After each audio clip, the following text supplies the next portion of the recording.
Hello viewers, welcome my lecture. कल के lecture में हमने कंप्लीट कर लिया था कि पोस्ट इंक्रीमेंट और डिक्रीमेंट किस तरह से काम करता है और हमने उसके 2 लेक्चर कंप्लीट कर दिए हैं। ओके, आज हम डिस्कस करेंगे कि प्री इंक्रीमेंट और डिक्रीमेंट कैसे काम करता है। ठीक है, पोस्ट हमारा अच्छे से क्लियर हो चुका है। यदि आप इस वाले लेक्चर को आप अच्छे से समझना चाहते हैं तो मेरी आपसे रिक्वेस्ट है कि मेरा 16 और 17 जो लेक्चर है आप उसको देखिएगा, तभी जाके ये लेक्चर आपको अच्छे से समझ में आ पाएगा। ओके, तो आइए हम प्री इंक्रीमेंट पढ़ते हैं।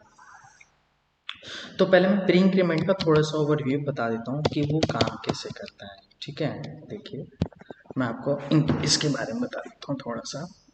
देखिए, प्री पहले तो पोस्ट भी आपको मैंने बताया था कि पोस्ट कैसे काम करता है।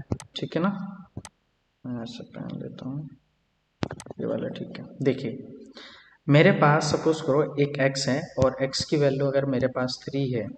ठीक है, तो अगर मैं यहाँ पे x प्लस प्लस करता हूँ, क्या करता हूँ, x प्लस प्लस करता हूँ, इतना तो मालूम है कि जो बाद में ऑपरेटर लिखे जाते हैं, यानी कि किसी भी ऑपरेंड के बाद में जो बाद में ऑपरेटर लगता है, हम उसको बोलते हैं पोस्ट इंक्रीमेंट। पोस्ट इंक्रीमेंट या फिर हम बोलेंगे इसको डिक्रीमेंट। ठीक है, डिक्रीमेंट में कैसे लगेगा, x माइनस माइनस। अगर x की वैल्यू 3 है, ठीक है, x की वैल्यू 3 है, मैं इसको यहाँ से इसको इरेज कर देता हूँ। ठीक है, अगर x की वैल्यू आपकी यहाँ पे 3 है, x की वैल्यू 3 है, तो यहाँ पे प्रोबेबिलिटी आपको पता है किसे मिलने वाली है, पहले x को। ठीक है, तो x की वैल्यू अभी यहाँ पे क्या रहेगी, 3 ही रहेगी। तो जब इस x को दोबारा पे लिखा जाएगा तो यहाँ पे जाके ये जो प्लस है यहाँ पे काम करेगा, यानी कि नेक्स्ट लाइन में काम करेगा। तो यहाँ पे x की वैल्यू अब कितनी हो जाएगी, 4 हो जाएगी। तो बाद में जो ऑपरेटर लगते हैं उसको प्रोबेबिलिटी हमेशा बाद में ही मिलती है, ये याद रखना है आपको। ठीक है, अगर ये देखिए एक एग्जांपल लेते हैं, अगर x की वैल्यू 7 है, अगर मैंने क्या करा, x माइनस माइनस कर दिया। ठीक है, तो यहाँ तो प्रोबेबिलिटी फिलहाल अभी x को मिल रही है, ओरिजिनल वैल्यू x की 7 ही है, अभी अभी कितनी है, 7 ही है। अगर मैं इस x को दोबारा से यूज करता हूँ, दोबारा इस स्टेटमेंट के अंदर यूज करता हूँ, तो ये जो है माइनस यहाँ पे इस वाली लाइन में करेगा, तो यहाँ पे अब x की वैल्यू कितनी हो जाएगी, 6 हो जाएगी। ये आपका लेक्चर में मैं आपको यानी कि 16 और 17 लेक्चर में आपका डाउट क्लियर कर चुका हूँ। ओके, अब जो पढ़ने वाले हैं इसके अंदर क्या पढ़ेंगे, इसके अंदर प्री इंक्रीमेंट क्या होता है। मैं इसको अरेज कर देता हूँ। ये मेरा इरेज हो रहा है, वेट कीजिए।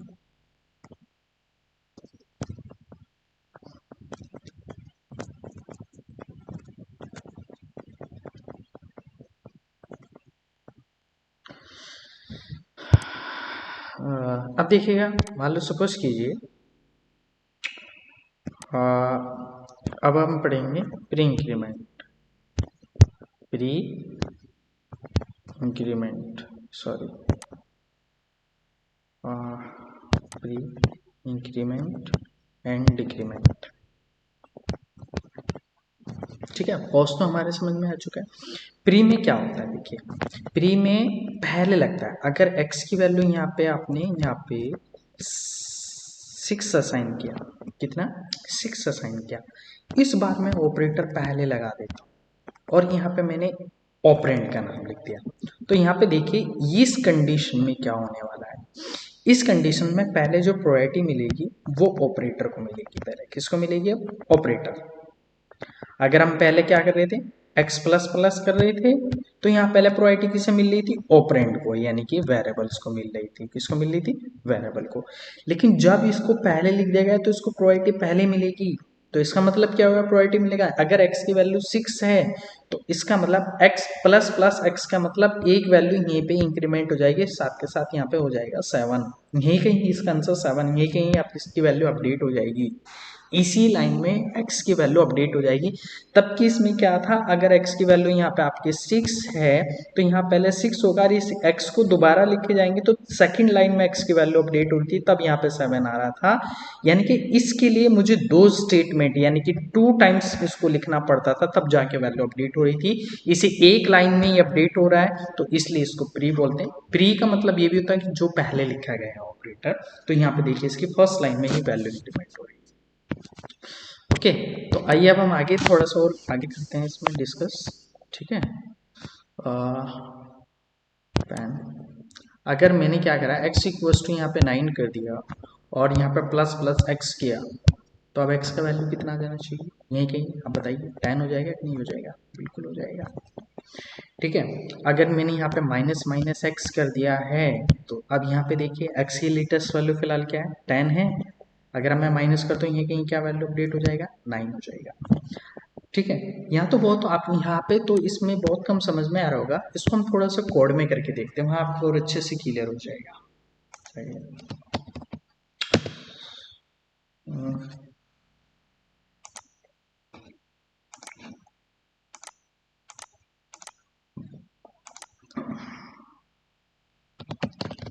Example 18.6 hash include studio white में बॉडी, इसके अंदर यहाँ पे आपने x लिया। ओके, x की वैल्यू आपने असाइन कर दिया 6 और यहाँ पे आप प्लस प्लस x लगाएंगे, क्या लगाएंगे, प्लस प्लस x लगाएंगे और यहाँ पे प्रिंट और यहाँ पे आप कर सकते हैं %d। ठीक है, और यहाँ पे आप x को प्रिंट करके देख सकते हैं, देखिएगा। अब इसको हमें इसको कंपाइल कर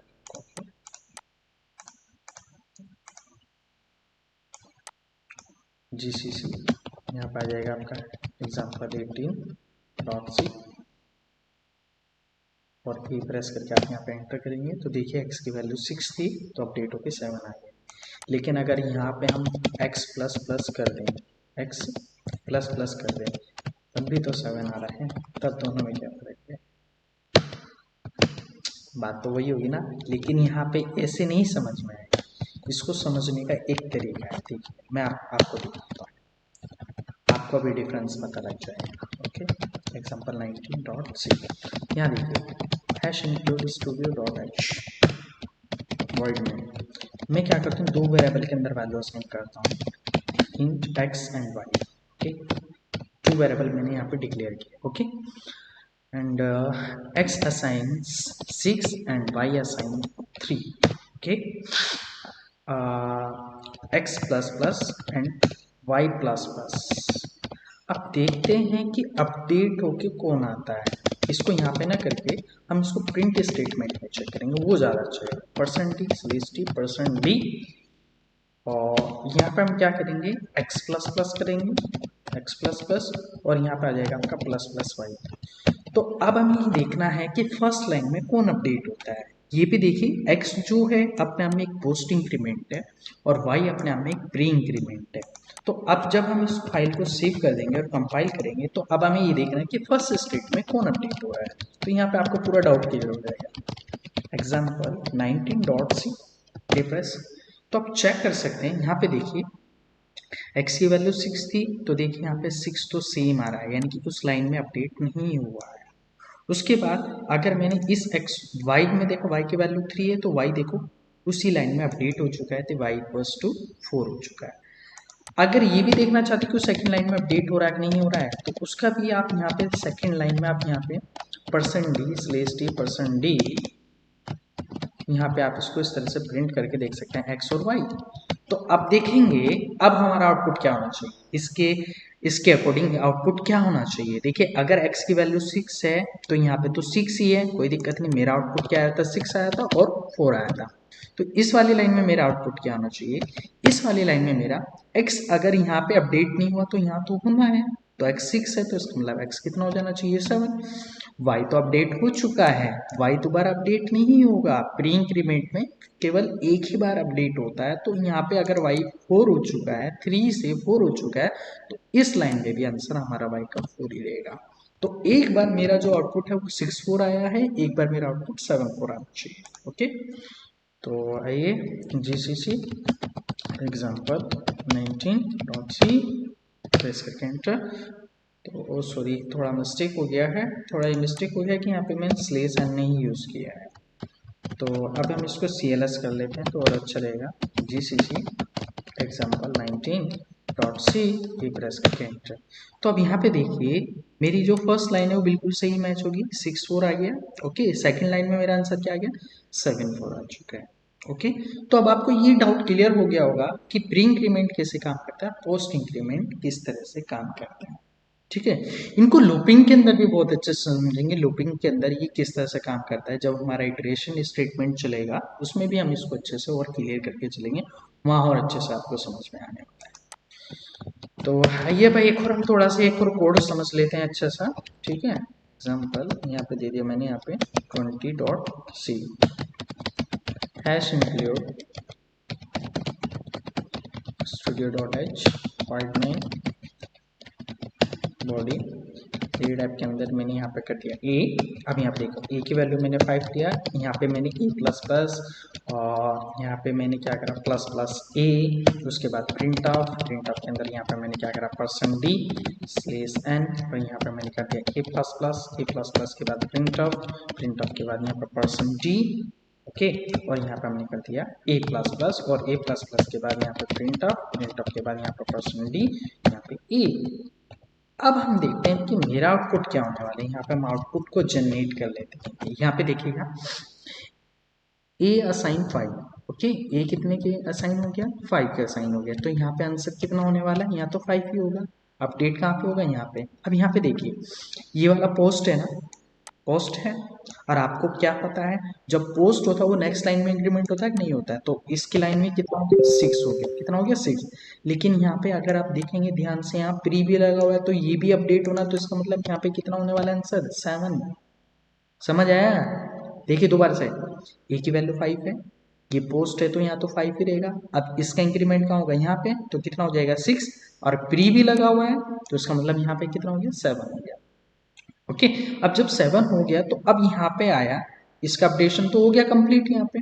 अब जब यहाँ पे आया, यहाँ तो ओरिजिनली क्या है, यहाँ पहले किसको प्रायोरिटी मिलेगी, वेरिएबल को। तो वेरिएबल क्या है आपका, ए की वैल्यू कितनी है आपकी, 7, तो यहाँ पे 7 ही प्रिंट होगा। अब जब 7 प्रिंट हो गया, इसका इंक्रीमेंट कहाँ पे जाएगा, ये देखिए पोस्ट है ना, तो पोस्ट को यहाँ पे प्रायोरिटी मिलने वाली है, तो यहाँ पे कितना हो जाएगा, ये हो जाएगा यहाँ पे कितना आपका 8 हो जाएगा। अगर सपोज करो मैं यहाँ भी प्लस कर देता हूँ, तो चलो यहाँ पे यहाँ इसको थोड़ा सा अच्छा कॉम्प्लेक्स कर देते हैं। अब इसका इंक्रीमेंट प्रायोरिटी कहाँ मिलेगा इसको, तो यहाँ पे एक आंसर कितना होने वाला, 9। और 9 के साथ साथ अगर आप देख रहे हैं यहाँ पे एक और प्री लगा हुआ है, तो इसका मतलब यहाँ पे क्या आएगा आंसर, 10। तो अगर मैं इसका आउटपुट निकालता हूँ तो आउटपुट मेरा आना चाहिए 7 8 और 10 आना चाहिए। आइए चेक करते हैं।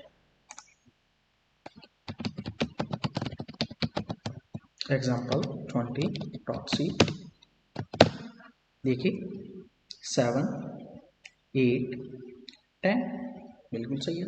आपको समझ आ गया होगा ये सब चीज़, आप इनको नोटबुक में नोट करके अच्छे से प्रैक्टिस करेंगे तो आपको आ जाएगा, आप इसको अच्छे से कीजिएगा ट्राई।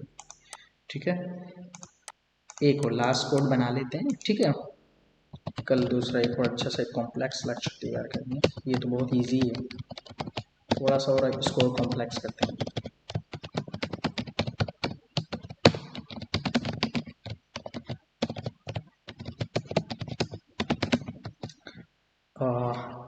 ए असाइन 6, ओके, ए असाइन 6 हो गया,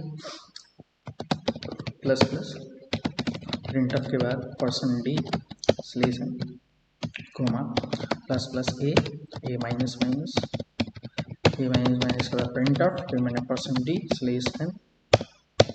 स्लेश n के बाद मैंने क्या कर दिया माइनस माइनस ए, फिर प्लस प्लस, फिर प्रिंट ऑफ के बाद %d के बाद यहाँ पे मैंने क्या कर दिया स्लेश n के बाद यहाँ पे मैंने क्या कर दिया प्लस प्लस ए। ओके, इसके बाद ए माइनस माइनस के बाद मैंने क्या कर दिया यहाँ पे प्रिंट ऑफ के बाद यहाँ पे %d स्लेश n और यहाँ पे कर दिया मैंने प्लस प्लस ए, और प्लस प्लस ए के बाद फिर मैंने क्या कर दिया माइनस माइनस ए के बाद यहाँ पे प्रिंट ऑफ के बाद %d and A plus plus, और उसके बाद अगेन मैं इसको क्या करता हूँ स्लेशन लगाया, मैं स्लेशन यूज़ किया। ओके, फिर उसके बाद में फिर मैंने प्रिंट ऑफ के बाद यहाँ पर %d एंड प्लस प्लस है।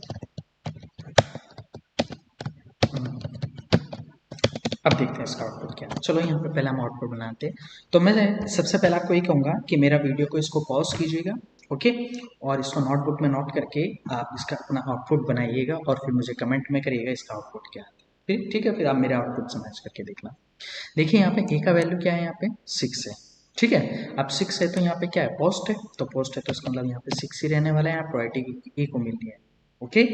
उसके बाद अब ये जो प्लस है इसको प्रायोरिटी कहाँ जाएगी, इस वाले एक हो जाएगी। तो यहाँ पे ये 6 था तो कितना हो गया, 7 हो गया, और प्री भी है तो ये कितना हो गया आंसर, यहाँ पे 8 हो गया। कितना हो गया, 8। क्लियर। अब जब 8 हो गया तो यहाँ पे तो इंक्रीमेंट हो गई नहीं, यहाँ पे तो सब कुछ फाइनल हो चुका है इसका, ओके, ये फाइनल हो चुका है। अब यहाँ पे कितना रहेगा, यहाँ पे 8 रहेगा क्योंकि यहाँ पे पोस्ट है, तो इसको प्रायोरिटी कहाँ जाकर मिलेगी, यहाँ पे जाके मिलेगी। तो यहाँ पे कितना हो गया, 7, और पहले भी है तो इसका मतलब आंसर कितना हो गया, 6 हो गया। प्री भी है, ये पोस्ट का यहाँ पे हो गया 7 हो गया, और फिर प्री भी हो गया माइनस, तो कितना हो गया, 6 हो गया ना। और जब यहाँ हो गया कंप्लीट हो गया इसका अपडेशन, तो यहाँ पे आया तो ये पोस्ट है तो पोस्ट में यहाँ पे 6 ही रहेगा, ठीक है। इसका प्रायोरिटी कहाँ जाएगा, इस वाले वेरिएबल के अंदर। तो यहाँ पे कितना हो गया, 7, और प्री भी लगा तो आंसर कितना हो गया, इसका 8 हो गया दोबारा से, ओके। उसके बाद में यहाँ कंप्लीट अपडेशन हो गया, कंप्लीट अपडेशन होने के बाद में फिर यहाँ पे आया तो पोस्ट है, तो पोस्ट का मतलब यहाँ पे 8 ही रहेगा। तो यहाँ पे आके इसका कितना हुआ, माइनस, तो इसको कितना हो गया, 7, और 7 के बाद फिर दोबारा से यहाँ पे इसने यहाँ पे प्री लगाओ, प्री में क्या है, प्लस है, तो यहाँ पे 7 के बाद यहाँ पे 8 हो जाएगा फिर अगेन। फिर यहाँ पे आए आने के बाद में यहाँ पे कितना हो गया, प्री है, तो प्री का मतलब यहीं कहीं अपडेट हो जाएगा 7, प्री में आपको पता है उसी लाइन में अपडेट हो जाएगा। और जब यहाँ पे आया तो यहाँ पे क्या है, पोस्ट है, तो इसका मतलब यहाँ कितना होने वाला है, यहाँ 7 ही रहेगा। और उसके बाद जब यहाँ पे आएगा तो यहाँ पे आने के बाद में यहाँ कितना हो जाएगा, इसका प्रोवाइडिंग आ जाएगा यहाँ 8, और पहले भी है तो इसका मतलब यहाँ पे आंसर आ जाएगा 9। तो मेरा जो आउटपुट मैच होना चाहिए वो क्या होना चाहिए, 8 6 8 8 7 9। आइए मैच करके देखते हैं। GCC एग्जाम्पल 21.c, और ये मैच करते हैं, 8 बिल्कुल, 6 okay, 8 okay, 8 okay, 7 okay, 9 match हो चुका है।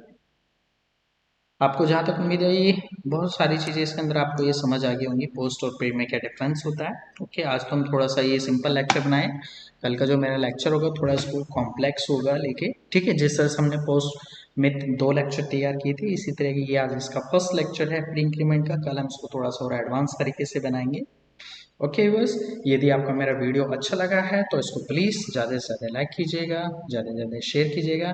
यदि किसी को कोई डाउट है तो आप प्लीज़ मुझे कमेंट कर सकते हैं, कॉन्टैक्ट भी कर सकते हैं। और आप यदि न्यू यूज़र है तो प्लीज़ आप मेरे चैनल को सब्सक्राइब कीजिएगा, जिससे कि आने वाली वीडियो की आपको नोटिफिकेशन मिलती रहेगी, ओके। बस thank you so much, bye.